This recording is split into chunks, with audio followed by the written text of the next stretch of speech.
do Pai, homens e mulheres de Deus do coração acalentado. Estamos agora, hoje, encerrando um dos módulos. Você que tem nos acompanhado sabe que a gente está trabalhando sobre os mandamentos de Cristo, que temos base lá em João 14, 21, né, e tem desenvolvido nos evangelhos, vendo os mandamentos de Cristo. E esse mês passado nós demos uma ênfase nos mandamentos de Cristo segundo o próximo, que é ensinado em relação ao próximo. Então estamos encerrando hoje, teremos mais um módulo seguinte, que iremos começar na próxima semana, tá? Então, esse mês de agosto é especial para mim, por várias razões. A primeira delas é que o meu aniversário é comemorado agora em agosto, em agosto de Deus. E eu recebo presente, se quiser mandar pelo correio alguma coisa aí, eu recebo esmoncado, não é? Mas também é de suma importância, porque eu já disse várias vezes que Deus me presenteou no meu aniversário com a doença do câncer. Bem, você já ouviu minhas mensagens, sabe quando eu digo isso? É porque eu creio na soberania de Deus de uma tal forma que nada, nenhum fio de cabelo cai de mim e de você sem ter a vontade de Deus, o projeto de Deus, o que Deus quer que a sua vida esteja sendo trabalhado. Nada. O meu Deus é soberano. É assim creio. Então, assim sendo, eu vejo o resultado tremendo do que Deus fez na minha vida. Um exemplo bem claro. Você está me ouvindo do outro lado dessa tela. Isso para mim já é um grande presente de Deus. Uma oportunidade, uma janela que se abriu que eu não tinha. E eu não desejo parar. Só vou parar quando o Senhor falar: vem para casa, meu filho. Eu espero que seja muito tempo, não é? Mas algo é verdadeiro. Todo dia, nesse presente momento, quando eu acordo com meu pescocinho doendo, garganta, umas inflamação aqui, febre no corpo. Continua. Tem um ano, mas continua. Então, isso faz com que constantemente eu dependa do Senhor para aquele dia. Você entendeu? Ou seja, a gente queria ser um milagre que resolvesse tudo, mas às vezes não é assim para com o Senhor. Não é essa fraqueza, essas dores do corpo. E ela, como Paulo diz, né? Quando a gente é fraco, a gente é forte. Ou seja, a gente direciona mais para as coisas de Deus. É assim, eu digo, para mim, que tem sido uma bênção tremenda ter a oportunidade de estar falando com você, falar sobre os mandamentos de Cristo. Isso é sem preço para mim, né? E agora, no nosso texto que eu te pedi para ler, eu vou pedir, não pedi ainda, é Mateus capítulo 20. Mas o desafio, vou estender um pouquinho mais, que você leia do 17, 18 e 20. Lucas capítulo 9 também. E também Marcos capítulo 9. Porque todos esses três evangelhos vai estar falando do mesmo assunto. Ele vai abordar, vai apresentar esse assunto. E como Jesus faz, ele sempre apresenta no contexto do mandamento dele, uma ideia central para que quando ele dá o mandamento se apareça, ele fica grande. É assim que ele faz. Eu fico assim abismado com as escrituras, com essa dinâmica de Deus, não é? Porque ele sabe que a gente ia esquecer, mas a gente se deter ou seja, nas parábolas, no que está acontecendo, a gente não esquece o mandamento. Então ele fez isso. E o mandamento vai ser magnífico, é de transformar vidas. Tá. Eu tenho que falar com você mais uma vez, não é a primeira vez que eu falo. Os mandamentos de Cristo são impossíveis de ser cumprido na minha e na sua vida se não tem a capacitação do Espírito Santo de Deus em nossa vida. capítulo 1, lá no começo, os primeiros estudos nossos. A primeira coisa que é necessária, faz necessária que haja um novo nascimento, que haja arrependimento, que haja convicção dos nossos pecados e que haja um profundo desejo em nosso coração de segui-lo. Na medida que isso acontece, é uma transformação. E essa transformação é que o Espírito Santo de Deus vem fazer morada no seu coração. E as promessas de Ezequiel 36 se cumprem ali. Então, esse Espírito de Deus, que é o ajudador que Cristo prometeu, depois dele falar das promessas de João 14, 21, que ele vai continuar falando, aí ele fala que ele ia mandar o ajudador, que é o Espírito que habita em nós. E ele nos ajuda, não só ele nos ajuda sobre os ensinos de Cristo, as verdades de Cristo, abre os nossos olhos para enxergar essas verdades, que elas se tornem concretas. A gente, como eu disse para você, eu estou vivenciando, alimentando delas assim, com prazer, com alegria, um presente, não é? Pois eu sei em quem eu tenho crido. O meu Deus é soberano, não é? E ele reina. Oh, coisa maravilhosa, meu querido. Então Cristo começa a apresentar, preparar para falar do seu mandamento, fala sobre o reino de Deus. Não é a primeira vez, não é a segunda, tá? Que ele sempre que ele associa os mandamentos dele, ele fala sobre o reino de Deus. O reino de Deus. E é o mesmo que ele disse o primeiro mandamento. Para os que os discípulos ensinassem também nas vilas: arrependei-vos, o reino de Deus está próximo. E continua sendo hoje. E eu falo com você nesse presente momento: arrependei-vos, o reino de Deus está próximo. Não brinque com a sua vida. Não brinque com essas verdades que eu e você estamos conversando aqui hoje. Querido, minha querida, eu tenho a certeza que um dia nós estaremos diante do Senhor para duas realidades: estar com Ele eternamente ou separado dele eternamente. E que eu estou conversando com você e que você sabe, se você menospreza os ensinos de Cristo, você terá uma surpresa, que é que você não espera e que eu não espero por você. Então, o Senhor, mais uma vez, ele fala do reino, o reino. E essa ênfase sobre o ensino do reino era das pregações de Cristo. Quase tudo que ele falava era dos ensinos. O Sermão do Monte começa assim: bem-aventurado é o pobre de espírito, porque dele é o reino dos céus. Novamente, a vida que Cristo propõe não é uma religião, é o reino. É uma cidadania diferenciada, meu querido, minha querida. E as bases para estruturar essa vida são os mandamentos de Cristo. Quando Cristo manda que os discípulos fossem pregar para que se arrependesse, que o reino de Deus estava próximo, qual era a mensagem que os discípulos estavam ensinando, se não fosse os mandamentos de Cristo? Porque Cristo diz que eu dei os meus mandamentos e eles guardam, eles têm guardado no coração.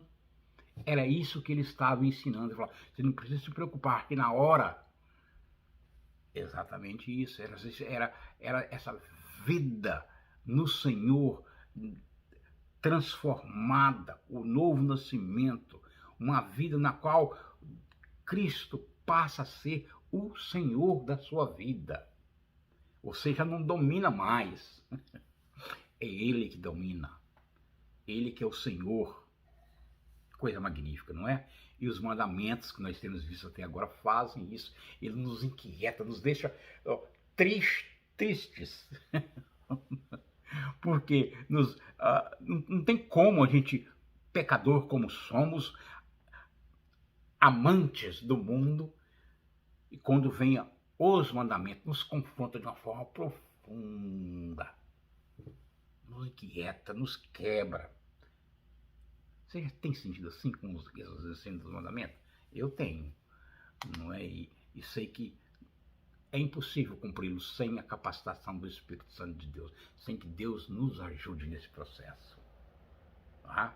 Então, aí quando ele fala do reino dos céus, ou o reino de Deus, ele fala dessas duas formas, ele compara que a semente de um grão de mostarda, sementinha pequenininha, que vira uma árvore gigante. Ele compara também o fermento, que pega uma massa de bolo e transforma num bolo bonito, grande.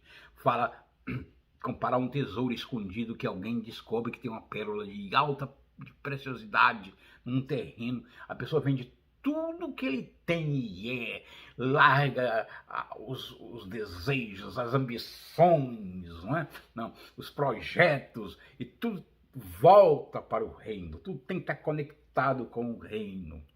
E ele vende tudo que tem para comprar aquele terreno.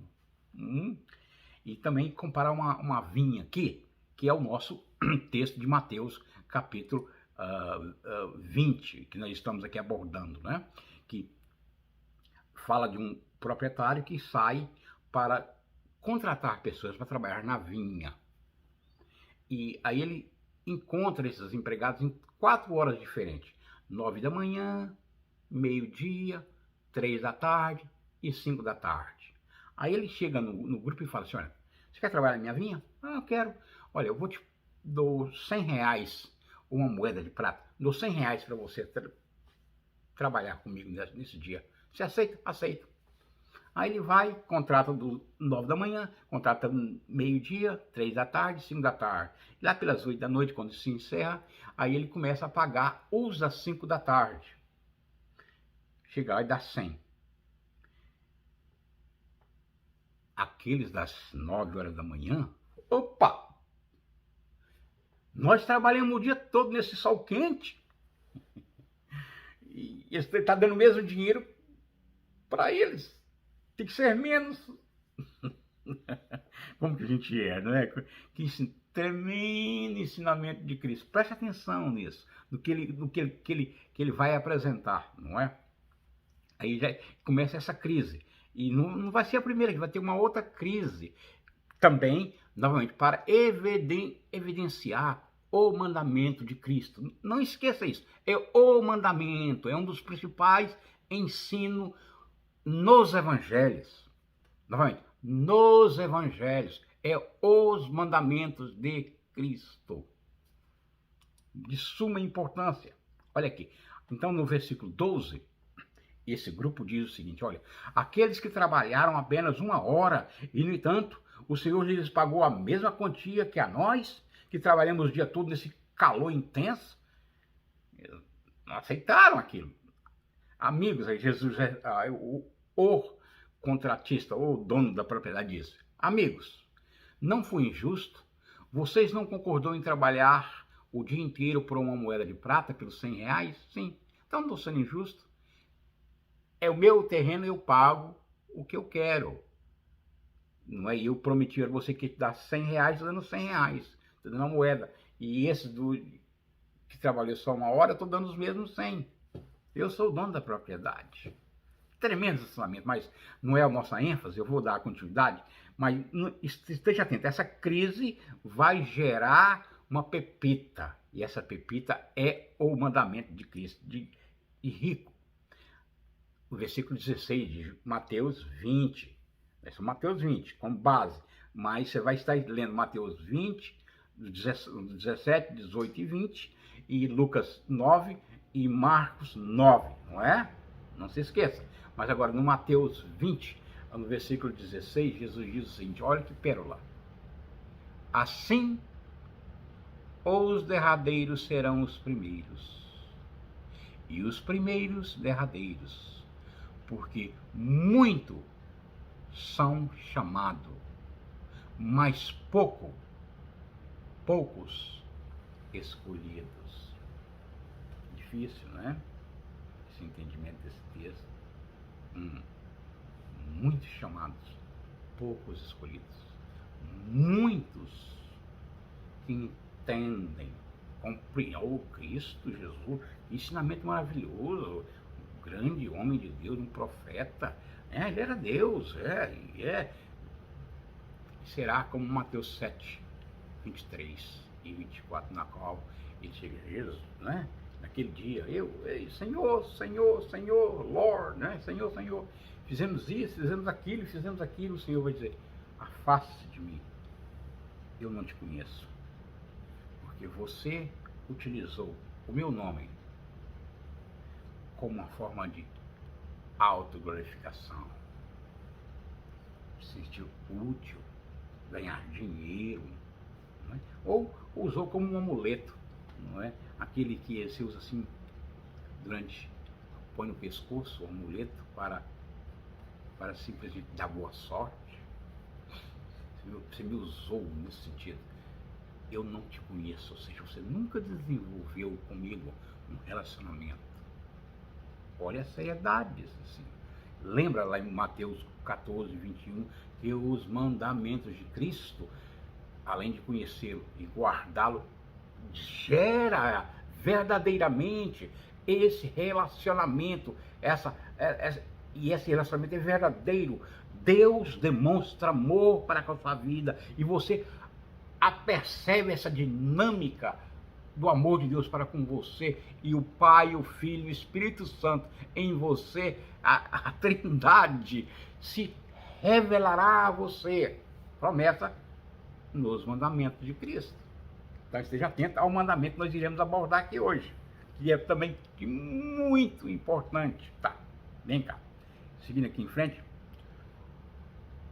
Jesus continuando a conversar, está lá em capítulo, não, Mateus novamente, Mateus 20, do 17 ao 19, Jesus está predizendo, falando sobre a sua morte, preparando os discípulos para o que iria acontecer. Diz assim, ouça, estamos subindo para Jerusalém. O que vai acontecer lá?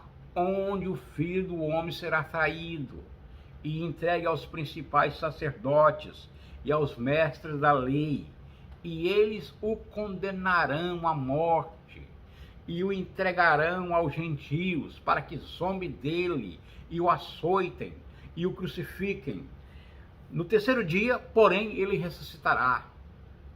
Jesus começa o assunto falando sobre o reino de Deus, dá uma analogia, cria-se uma polêmica, aí ele faz a explicação de que muitos são chamados poucos escolhidos, está predizendo o que vai acontecer, o que estava acontecendo, e olha o que acontece, aparece na história, aparece uma mãe, mãe, você que é mãe, você sabe que ele vai dizer aqui, mãe não vê nos filhos, erros dos filhos, né? Então aparece uma mãe, mãe de quem?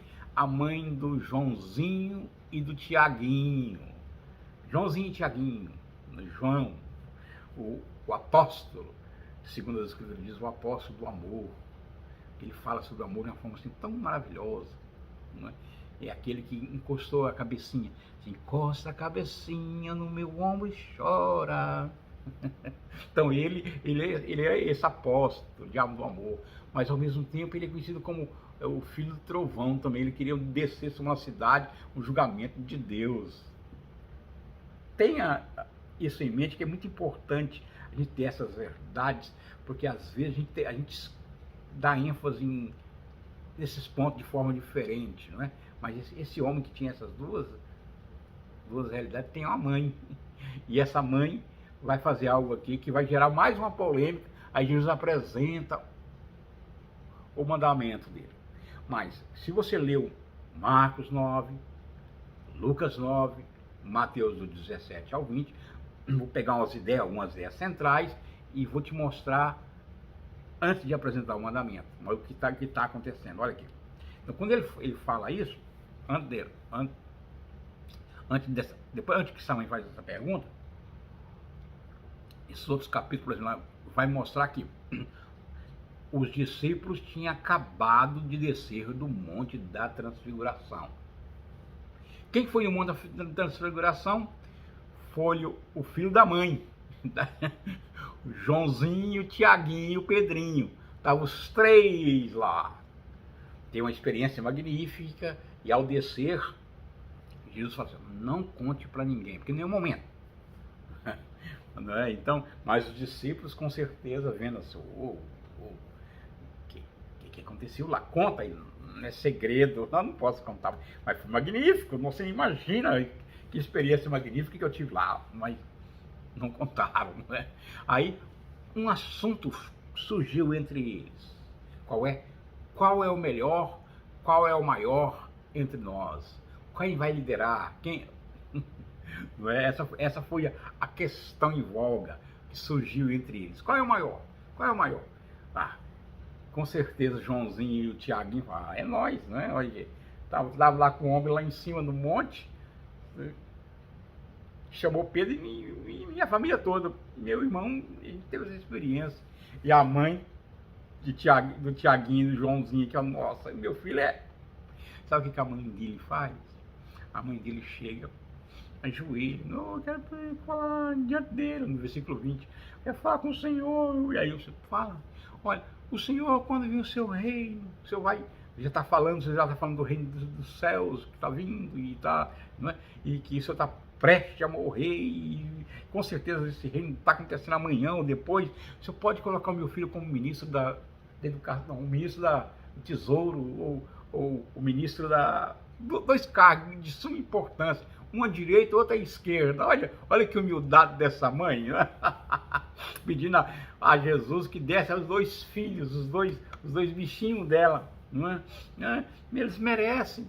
O Senhor sabe como eles são bons. Você conhece o Joãozinho que deita no Senhor, e ele é tremendo.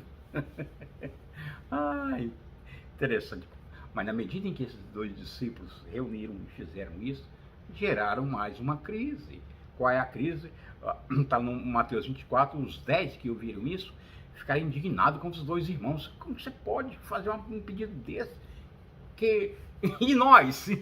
Nós, quer tomar a nossa frente?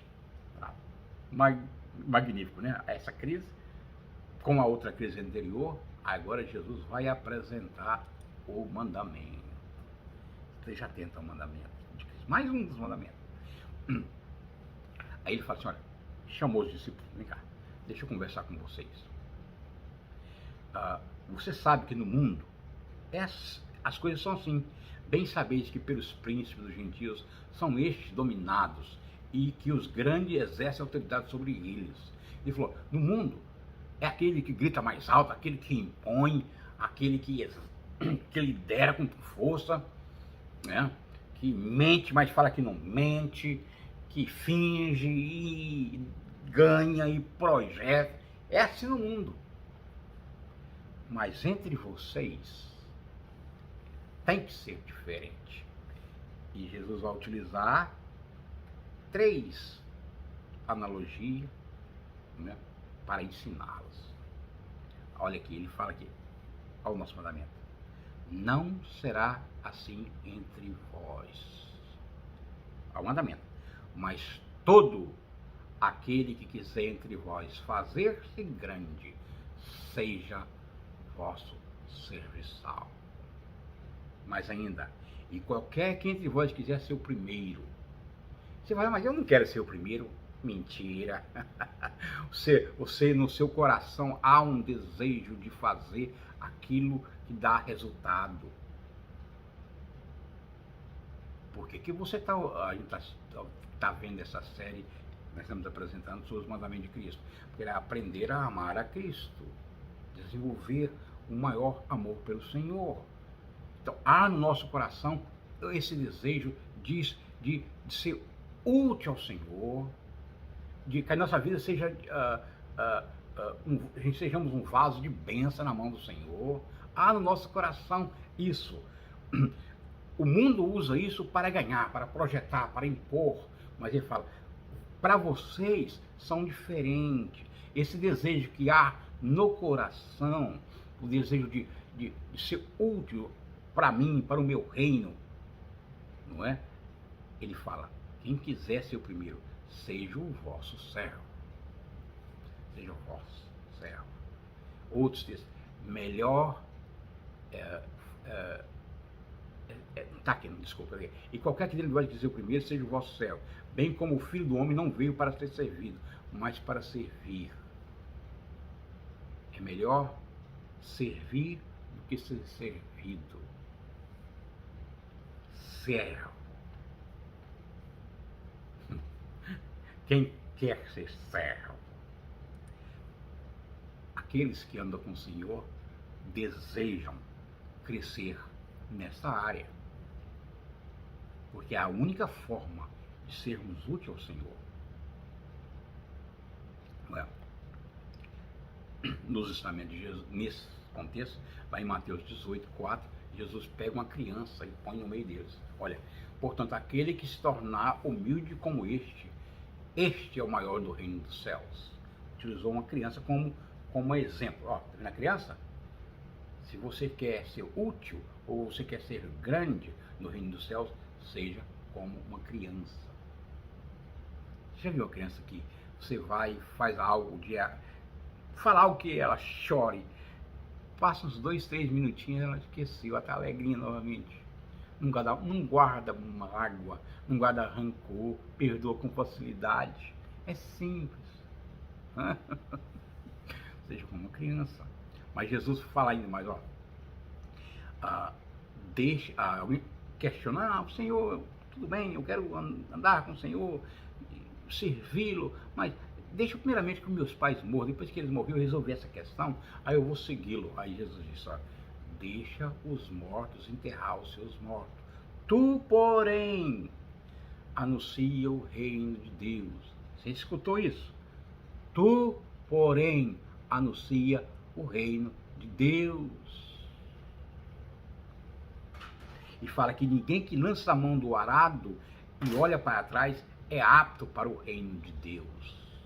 Olha a seriedade disso. Lançar a mão do arado, você que é da fazenda sabe o que isso representa, não é? Não é apto para o reino de Deus. Olha a seriedade disso, desse ensino. Bem, essa discussão dos discípulos parece que era algo normal, não era? Ser de importância, ser de crescer em autoridade, ser de projeção, liderar outros, ensinar outros, né? É o desejo de muitos, não é verdade? As pessoas têm esse desejo de dominar outras pessoas, de estar acima dela, tomar decisões para ela. Eu quero liderar, né?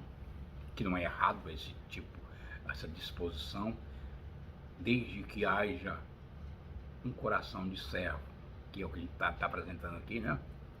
Pois, isso é motivo de glória, né? É motivo de você galgar na vida, você se projetar dessa forma, não é isso? Não. Terminando aqui. Entendido? Seja servo, é o nosso mandamento. Seja servo, porque é melhor servir do que ser servido. Jesus coloca essa criança em evidência para mostrar a importância de como nós somos diferentes. O exemplo é a criança. Nesse contexto também, além do mundo da transfiguração, esse exemplo da criança, lá em João 13, é o momento na qual Jesus põe uma toalha no pescoço e lava os pés dos discípulos. Mostra novamente, vocês me chamam de mestre e eu sou. Olha o exemplo que eu dou a vocês. Novamente, servo. Essa é a disposição. Servo. Bem, terminando aqui, deixa eu fazer uma pergunta para você. Se eu e você pudesse fazer uma viagem, né? Você sair da sua dimensão e ver você fazendo as coisas. Vou pôr 2 ou 3 casos aqui. Eu queria te perguntar se esse espírito de servidão está no teu coração. Você gosta de exigir os seus direitos? Se é uma pessoa que mexeu com você, mexeu nos seus direitos, você responde. Deixa eu dar um exemplo. Você vai assim num restaurante, aí o garçom erra. É uma coisinha básica, simples, não é grande coisa não. Você solta os cachorros. Expõe aquela situação, pede de volta, devolve, não quero, meu direito. Você está errado. Você que responde. Lembra que você está olhando. Aí você se coloca na condição daquela pessoa, porque a palavra de Deus ensina isso, nós lemos, né? Que a gente devemos tratar, fazer aos outros aquilo que gostaríamos que fizesse a nós. Não é? Então, se coloca na condição daquela pessoa quando você está confrontando ela. Como que ela se sente? Uma coisa básica, boba. Um errinho qualquer. A carne veio não tão passada, veio um pouquinho menos. Alguns expõem, ridicularizam. Você já percebeu a cara do outro quando está sendo exposto? Ele, dessa forma, a pessoa fica sem graça. Você abaixa a pessoa ali. Você é assim? E aqui? E quando você está fazendo algo, você vê algo de errado. Assim, algo que tem que ser feito. Por exemplo, você acabou de comer, chega lá na pia, tem um monte de prato. Você fala, alguém lava. Não, alguém vai lavar. Deu algo no chão, não fui eu que joguei, deixa aí. Isso, eu vou fazer que ele me pediu só isso. Além disso, eu não faço. Novamente, você está se vendo e se pergunte, porque eu creio que a palavra de Deus ensina, não é? Que aquele que não é fiel no pouco, nessas oportunidades que é dada para crescer, para por aí. Mas quando você faz, como que você é? Você pega e toca o berrante para mostrar que você sempre faz, ou você não faz. Todo mundo não faz, sou eu que faço. Você exige seu direito, está sempre exigente. Tudo tá ruim, nada tá bom. Você tem esse coração de servo, você deseja isso. Bem, é evidente que a posição de ser último, de ser servo, dessa disposição de se colocar diante da vida, diante do Senhor, diante das situações que aparecem diariamente, de ser o último, é uma posição que ninguém quer. Nós não queremos ser o último, não é verdade? Mas os ensinos de Cristo não só é importante para que a gente tenha assim uma vida diferenciada aqui e agora, mas as Escrituras deixam bem claro também, se em algumas pessoas que pode ser até religiosas, falar de Cristo, Senhor, Senhor, mas essa verdade nunca mudou o coração. O que nós estamos falando aqui não faz sentido. Se justifica, se utiliza a graça de Deus como uma licença para pecar, para errar. Você não tem uma luta, um dilema para buscar no Senhor, desejar cumprir, desejar obedecer. Deus te abençoe. Tenha uma boa semana. Continue com a sua devocional, a sua vida de oração. Pegue esses mandamentos. Peça ao Senhor para te ajudar a crescer nessas áreas específicas. Fácil não é. Luta é. Mas é o que literalmente nos dá liberdade. E a percebermos e olharmos para frente. É a esperança inconfundível, real, da vida com o Senhor, e nosso coração encher-se de alegria, de gozo pelo nosso conhecimento dele, que cresce Deus te abençoe, tenha uma boa semana e a gente se vê na próxima semana com o próximo mandamento. Deus te abençoe, tenha uma boa semana.